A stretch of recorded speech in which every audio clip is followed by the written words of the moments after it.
अंगना में ठाढ़े जेठानी देवरानी से अरज करई हो। अंगना में ठाढ़े जेठानी देवरानी से अरज करई हो। दुल्हन काऊ तोहरे अंगना में झले कई देखत नीक लागई हो। दुल्हन काऊ तोहरे अंगना में झले कई देखत नीक लागई हो।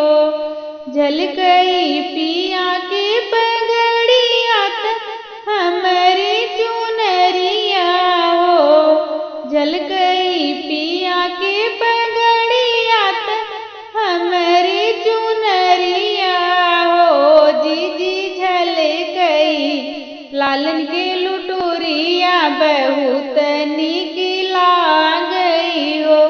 जीजी झलकई लालन के लुटोरिया बहुत नीक लागई हो।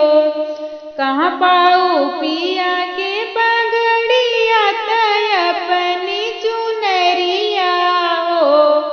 कहाँ पाऊ पिया के पगड़िया त अपनी चुनरिया हो। दुल्हन कहाँ पाऊ लालन के लुटोरिया देखत नीक लागई हो। दुल्हन कहाँ पाऊ लालन के लुटोरिया देखत नीक लागई हो।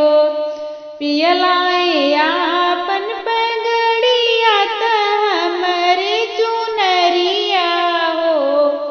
पियलाए आपन पगड़िया त हमरे चुनरिया हो। जीजी राम जी दिहले लुटोरिया देखत नीक लागई हो।